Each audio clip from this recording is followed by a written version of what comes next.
Chegamos na penúltima fase dessa aventura emocionante. Eu já estou ficando com saudades. Será que vocês sabem dizer quem são o ES e o Rei Mike? Deixe seu chute nos comentários. A batalha foi intensa, mas a dupla de guerreiros e o Pathfinder 7 foram vitoriosos. Tudo terminou bem e a grande batalha chegou ao seu fim. Agora, já recuperados e descansados, eles entraram em um grandioso salão de festas. Gael nunca tinha visto tantas coisas bonitas juntas. Ele se sentiu bem pequeno diante daquela situação, porque todos os seres em volta deles eram gigantes e eles do tamanho de gafanhotos. Os dois foram levados com cuidado e colocados em um local especial, onde puderam comer e ver a comemoração da vitória. De repente, todos no salão se silenciaram e se inclinaram. Alguém entrava no salão. Gael reparou que Rodrigo se curvou também, então imediatamente ele se curvou. Uma voz poderosa e já conhecida começou a falar. Gael reconheceu essa voz do arbusto em chamas. A voz pediu que todos os seres se colocassem de pé. Então, Rodrigo apresentou Gael ao Rei Mike. Ao olhar no rosto do rei, Gael o reconheceu como a mesma pessoa que moldou e deu vida a Adão. A mesma pessoa chamada Jesus, que foi batizado no Rio Jordão e morreu por ele na cruz. Agora, ele estava vendo e conversando com aquela pessoa que tanto o amou e se sacrificou por ele. O rei disse que agora começaria um período de preparo e logo depois iriam reconstruir tudo, formando um novo reino de paz e justiça.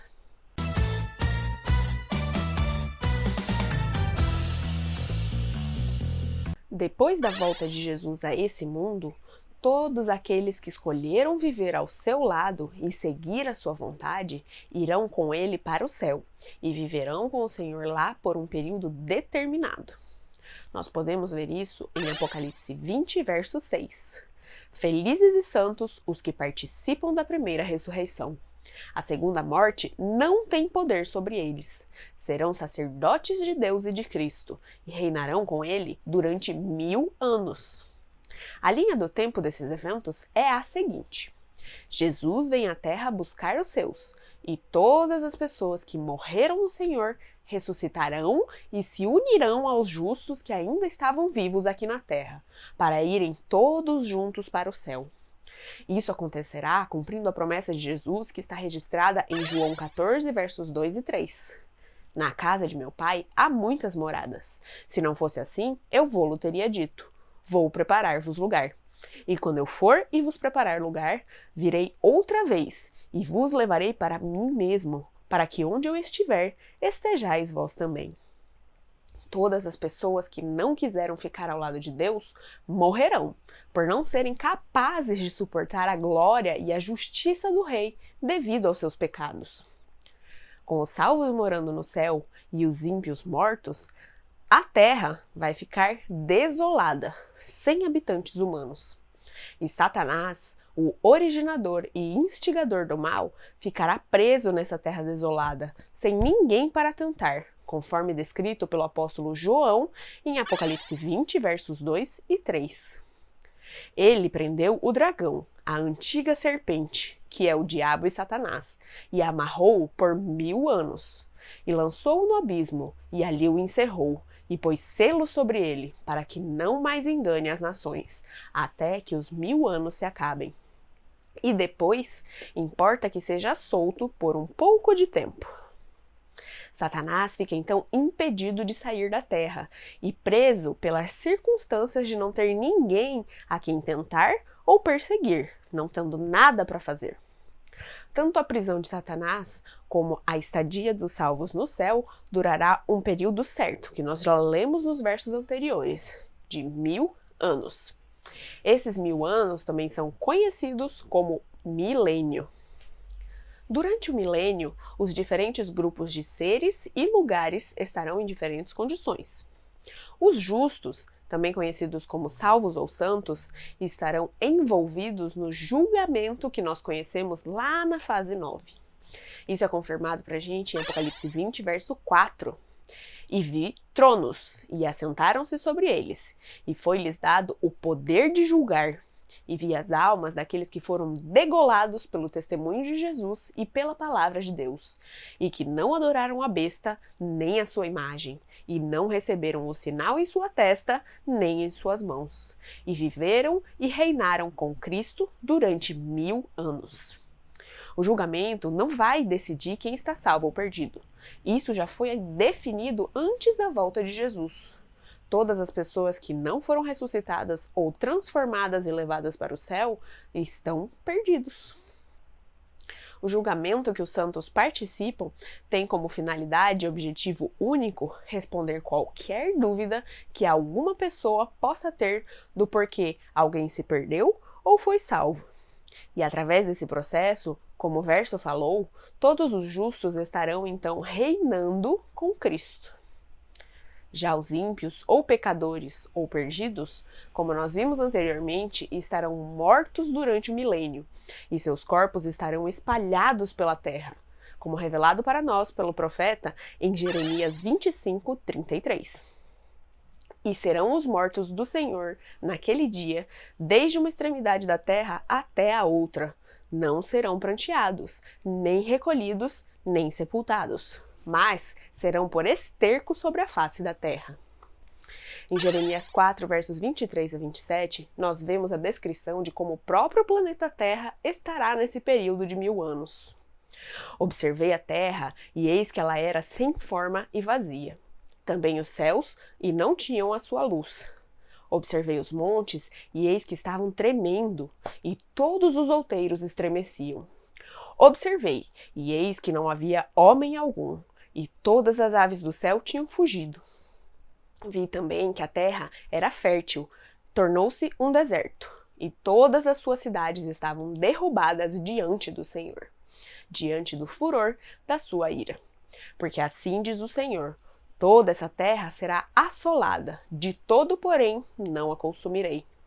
E como nós vimos anteriormente, Satanás estará nesse planeta desolado, sem poder enganar ou tentar ninguém, sendo obrigado a refletir nos resultados de sua rebelião contra Deus e temer o seu futuro. Muito bem, 1000 anos se passaram. Ao fim desse período, a cidade de Deus, Nova Jerusalém, desce para a terra com o Senhor e todos os salvos. Os ímpios mortos ressuscitam ao fim do milênio, como nós já vimos em Apocalipse 20, verso 5. Com os seres humanos para tentar, Satanás fica livre de sua prisão, como lemos em Apocalipse 20, versos 7 a 9. E, acabando-se os 1000 anos, Satanás será solto de sua prisão e sairá a enganar as nações que estão sobre os 4 cantos da terra, Gog e Magog, cujo número é como a areia do mar, para as ajuntar em batalha. E subiram sobre a largura da terra, e cercaram o arraial dos santos e a cidade amada. Em seu último engano, Satanás convence os perdidos a atacar a cidade de Deus, para tomá-la à força. E essa atitude dos ímpios de atacar ao Senhor confirma que o seu julgamento foi totalmente correto. Aí, então, ocorre a última fase do juízo divino, quando os livros são abertos e todos os seres humanos podem ver seus pecados e por que foram salvos ou condenados. Fica clara de uma vez por todas a justiça de Deus para todo o universo. A sentença é pronunciada, e como vemos em Apocalipse 20, versos 9 e 10, e de Deus desceu fogo do céu e os devorou. E o diabo que os enganava foi lançado no lago de fogo e enxofre, onde estão a besta e o falso profeta. Ao fim de tudo, a terra será então purificada. E vi um novo céu e uma nova terra, porque já o primeiro céu e a primeira terra passaram, e o mar já não existe. Apocalipse 21, verso 1. Nessa terra purificada será então o lar eterno dos redimidos, um novo reino de paz e harmonia ao lado de nosso Criador. O profeta Isaías descreve esse reino maravilhoso lá em Isaías 35, versos 1, 2, 5 a 7 e 10. O deserto e o lugar solitário se alegrarão disso, e o ermo exultará e florescerá como a rosa. Abundantemente florescerá, e também jubilará de alegria e cantará.